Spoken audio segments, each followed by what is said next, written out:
Super Bowl 60 is just a few days away with a massive matchup and a massive rematch between the New England Patriots and the Seattle Seahawks in the Super Bowl. So in today's video, I will be giving you guys an in-depth breakdown on what you should expect from this game and my predictions for it. Make sure you guys hit the like and subscribe button if you're new and go on to enjoy. Let's hop into it. So as you guys can see, the matchup is set. We have the 17-3 New England Patriots going up against the 16-3 Seattle Seahawks. But if you guys are like me and are looking forward to the Super Bowl, let's make sure we get in the action with the app called Turf. Turf is an app that makes watching football turn into a real-life competition. It's a live NFL prediction app that asks real-time questions as the game is going on. Questions like what's going to happen on the next drive, or who's going to score the first touchdown. And if you get it right, you earn points. You can compete against your friends, join some squads, or go up against everyone on the global leaderboard. The more predictions you get correct, you will rank higher on the leaderboard, and you get a chance at a huge jackpot cash prize. It's completely free to play and makes watching football way more fun. So guys, download Turf now, link in the description below, join my squad and climb the leaderboard so that way you can earn some real cash prizes. One of the more interesting matchups I've seen from a playoff in honestly quite some time, because really since the Bengals and Rams Super Bowl back in 2021, we've sort of seen the same rotation of teams. The Chiefs usually coming out of the AFC, the Philadelphia Eagles, the San Francisco 49ers, stuff like that. And even prior to that championship, when the Rams won the championship over the Bengals, it was the New England Patriots, it was the Kansas City Chiefs, and then in the NFC side of things, you kind of had this revolving door of different rosters. The Seahawks for a few years, the 49ers for a few years, the Rams in 2016. But it's nice to kind of have these occasional sort of refreshing teams where, yeah, we've seen Seattle be in a championship just a few years ago, but this is a completely new roster. And then you look at the New England Patriots, and obviously they basically dominated the 2000s and 2010s. But they're in a completely different spot now. New head coach, new quarterback. I don't know if there's a single player on the roster that was there, I don't know, even 8 years ago. It's just these two teams are so different from where they were. Let's not forget what happened last time these two teams played, where the game came down to a goal line stand. Malcolm Butler interception on the goal line, the infamous "you should have ran the ball with Marshawn Lynch" thing. I hope and pray that this game is good and is up to the par of that championship, because that Super Bowl to me is like one of the greatest of all time, because of the fact that you had this rising team in the Seahawks with the Legion of Boom, with Russell Wilson, with Marshawn Lynch, Pete Carroll running the show. And then on the other side, you have the New England Patriots, the team that has been there, done that, with the greatest quarterback of all time. This game doesn't have the same level of storylines, but I do feel like there is something here to be said about this being a rematch from a championship that a few years ago was one of the best and most infamous endings to a championship ever. Because when you look at this game, just stand alone, don't look at the past,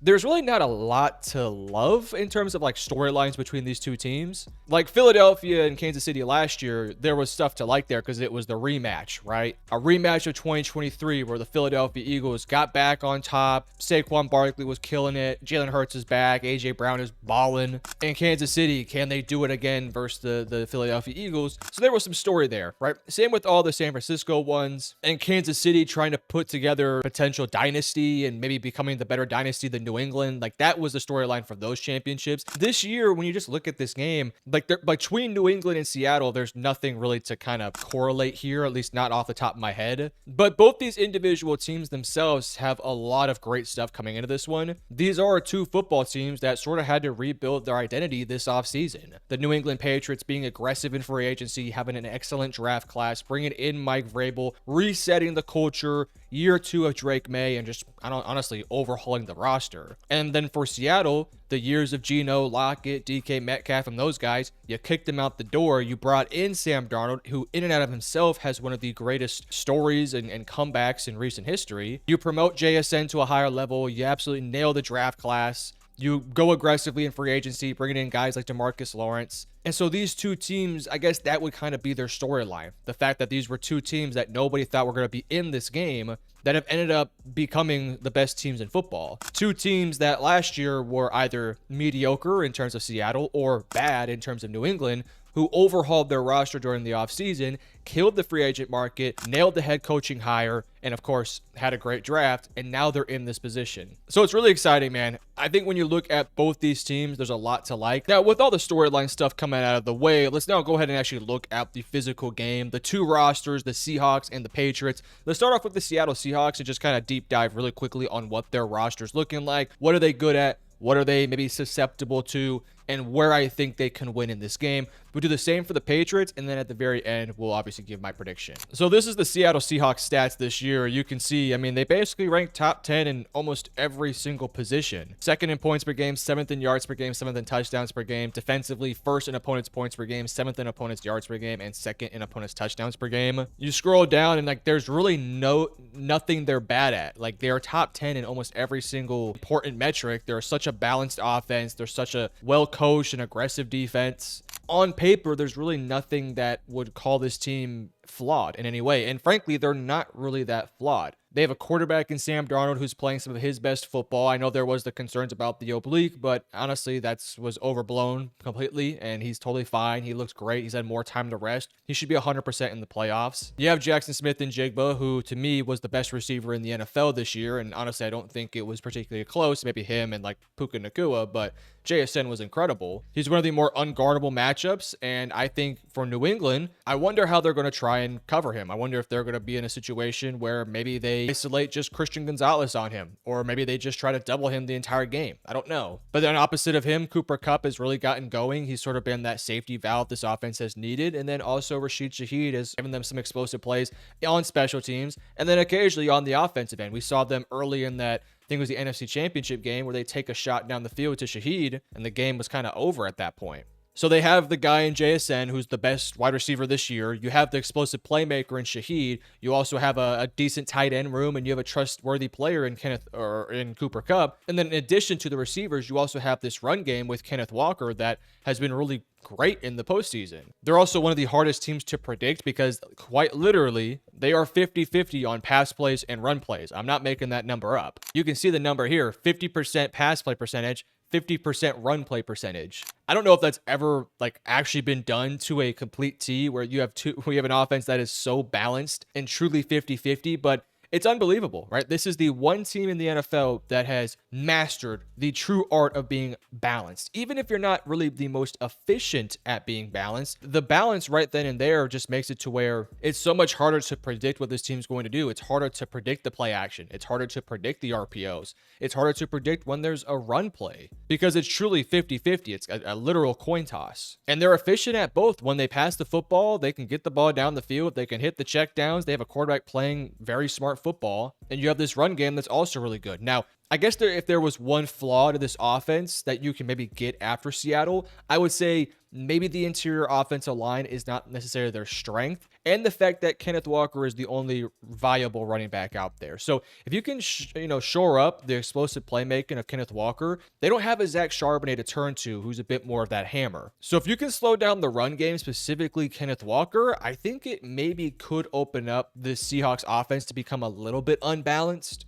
Now, I don't think Kubiak is going to get away from who that offense is, which is a balanced offense, very much an offense that's going to run some screens, a lot of play action, a lot of motion, evenly distributing the big shots down the field with the intermediate and the underneath. Like, I don't think that's going to stop. But I do believe that if you basically completely shut down the run game, I'm not saying you want to force Sam Darnold to beat you because he can, but I think if you can completely shut out the run game, maybe you stack the box with an extra defender, I wonder if maybe then that would force the Seahawks to maybe be a little bit less balanced, which makes them a bit more predictable, which then could open your defensive playbook up a little bit more. Just kind of throwing that idea out there. The lack of Zach Charbonnet is a big loss, and maybe that could end up biting the ass of the Seahawks. Now, defensively, Seattle's awesome. They're great in the secondary. They're great in the front seven. Now, Nicky Monwori is banged up, but he is predicted to go. If I was New England, I would maybe test Nicky Monwori a little bit in this game. I think Nick has had an awesome rookie season, but I think you should test the health of him. Maybe see if you can isolate your slot receiver on him. Maybe you can get Stephon Diggs on a one-on-one and truly test if that ankle is 100%.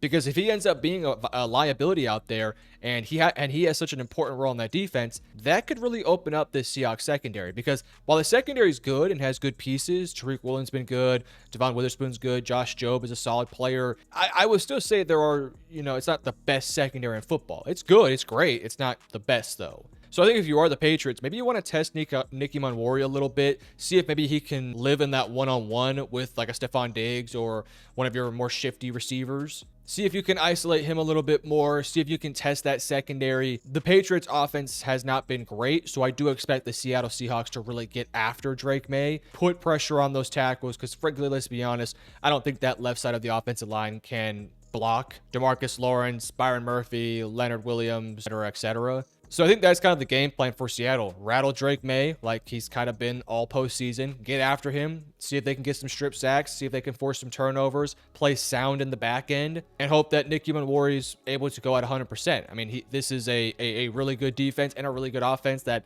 doesn't have a ton of flaws. But I do believe that if you are the Patriots, see if you can really anchor down against the run, slow down Kenneth Walker as best you can, make that offense not necessarily one-dimensional, because they're never going to be one-dimensional, but a bit more predictable, right? Really minimize their playbook, make it as small as possible. And then on the defensive side for the Seattle Seahawks, I think that you're going to have to expect Nicky Manwari to get tested a little bit, right? See if that secondary can hold up against some of the playmakers in New England. Now, when we flip over to the New England Patriots, you can see just like the Seattle Seahawks, they basically rank top 10 in basically every single category. 8th in points per game, 6th in yards per game, 5th in touchdowns per game, 2nd in opponents' points per game, 2nd in opponents' yards per game, and 5th in opponents' touchdowns per game. You can scroll down, not a ton of weaknesses. Maybe the secondary is a weaker unit, but I also think that part of the numbers being a little bit higher is because of Christian Gonzalez's health and it being up and down. This is a really good team. And I think for New England, one of the more underrated parts of that unit is the defense. I don't think a lot of people really give the credit they deserve. And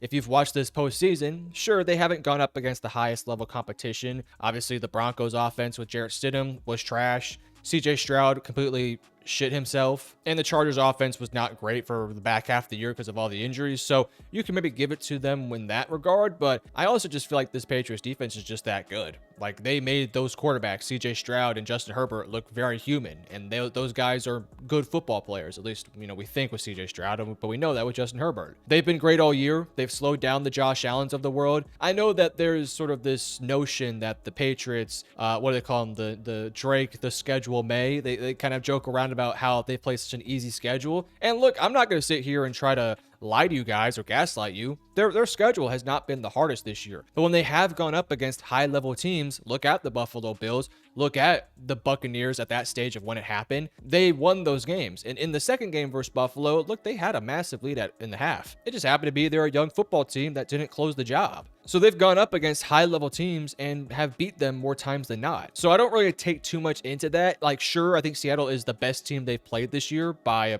pretty big mile, but that's why we're in the Super Bowl, man. It's one game, anything can happen. So I'm not worried about the scheduling coming to impact this game. You either show up or you don't show up. And if you show up in this game, it could be a close and tight one. Obviously, the offense, Drake May, Stephon Diggs, Kayshon Boutte, the tight ends, the run game's been good. Like, there's a lot to like about this offense. But as we know, that offensive line is still a work in progress. It's very young on the left side, and the right side's just okay, right? I do believe that Seattle will be able to put pressure on Drake May, which means Josh McDaniels, Mike Vrabel need to have an offensive game plan that gets the ball out of Drake May's hands early, because they're going to have to score points. This is not like that Broncos game where you felt okay punching the football or basically kneeling the football every play because you knew your defense was going to lock down Denver's offense. That's not going to be the case in this one. I know the Patriots defense is incredible. That Seahawks offense is just as good. It's one of the best offenses in football. The Patriots will have to score points in this game. And if they're going to score points, I think the big thing they need to do, test them vertically, see if you can get those corners isolated, and see again if you can get after Nicky Manwari a little bit. Make sure you chip and help as much as you can on that left side, maybe even keep an additional blocker on that side.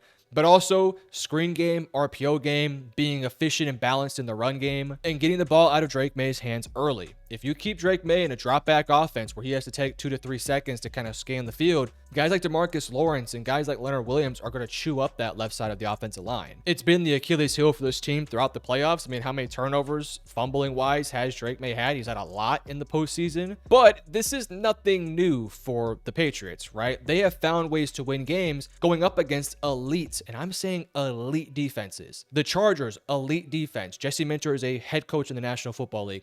The Texans, the best defense in the NFL this year. I don't think it's close. I think Seattle's is right up there too. Same with Denver. Houston had the best defense in football. Danielle Hunter, Will Anderson, they got after Drake May. They still won the game. Same thing with Denver. I know the conditions were snowy and that didn't help the Broncos out. Broncos defense is the top 5 defense in the league. Maybe the best or second best in the league. And they got after Drake May a little bit. But we've seen that they have found ways to win despite the fact that they've gone up against really good defensive lines and a deficiency at offensive tackle. I think the one thing that does separate Seattle from those teams, though, is that unlike the Chargers, unlike the Texans, unlike the Broncos, the Seahawks have a really good offense that can score points, that can be balanced, that can chew clock, that doesn't turn the ball over a ton. So it's going to be important that they do those things to allow this offense to score points. And on the defensive side for New England, there's a lot of talent there. I wonder what the game plan will be against JSN, because I don't think you can just play it straight up. I think JSN has proven to be such a difference maker that I almost feel like you have to just look at Christian Gonzalez and say, this is your matchup. No matter where he's lined up, I want you one-on-one against him because you're our best corner and you're going up against their best receiver. I wonder if they'll do that, or I wonder if they'll just sort of double team him. It's not really a true double team, but like bracket him, always keep a safety over the top, play coverage and push it his way. I'm not sure. But I think if you can really limit JSN and again, be good against Kenneth Walker, take away their 2 biggest playmakers and force Cooper Kupp and Rashid Shaheed to beat you, I feel much better about this game if you can take away those 2 stars. But it's really tough. It's really tough. And that's why I'm thinking Christian Gonzalez could kind of be the X factor of this game, because if he can really limit JSN, I think it gives the Patriots a legitimate chance. Because I think if that offense in Seattle does not have JSN going or Kenneth Walker going, which much easier said than done, but you get my point. And they have to then force it to Kupp and Shaheed. I think that definitely does favor the Patriots a lot. So that's it. Now, in terms of the Patriots cons, obviously the offensive line, defensively, they don't really have a ton of flaws. They're just kind of solid all around. I think their linebackers are a little susceptible. I think you can get behind them in the secondary here and there, but I don't know. This defense is really good. They also don't have a go-to pass rusher. They're just really disciplined in their rushing lanes. So maybe you can say that a little bit. They don't have a 15 sack a season guy. They don't have a DeMarcus Lawrence, a Byron Murphy. They just have a number of guys who are really good at getting after the quarterback, and they're really good and disciplined defensively. So I think for Seattle, really their key is just to play their style of football, run the football effectively, protect Sam Darnold, and get after Drake May. So all in all, with the Patriots side of things done, with the Seahawks side of things done, with the storylines of this game done, let's get into my prediction. And I'll start off with this. I don't think this game is as one-sided as some people think it is. I think a lot of people just have this game going to Seattle, and I understand why. We'll get to my prediction here in a second, but I definitely think Seattle might have the initial upper hand in this game because of the deficiencies of that Patriots offensive line, because of the youth of Drake May, because of how, let's be honest, mediocre the Patriots offense has been in the postseason. Whereas you look at Seattle and they've just sort of been the monster of the NFC, destroying teams or beating teams soundly. I can understand why this game is favoring the Seahawks. But I also don't want to completely discount the Patriots. They have one of the best coaches in football. They've been game planned really well. They have the great schematics. They have a great offensive coordinator. And they've won games versus high-level defenses, even despite the fact that their offense has not been great and has turned the ball over a lot. So I just think to completely discount the Patriots is, not the smart thing to do, because they have the pieces necessary to win this game. They're not inept. They know what they're doing. They have guys that can play. And even though I think it's completely fair to favor Seattle, do not discount the Patriots. I think that Seattle will be the betting odds favorite. I think the Patriots should not be completely counted out. So when it comes to my personal opinion, this is my take. I think that the Seahawks defense will be able to get after Drake May. However, I do think Drake May will be able to get after the secondary of Seattle. I think that there could be some opportunities against Nicky Monwori. I think there could be some opportunities away from Devon Witherspoon, really test Tariq Woolen and his aggressiveness, see if you can do some double moves, see if they can create some explosives down the field and be balanced on offense. I also think defensively, I think there is a game plan to slow down the Seahawks.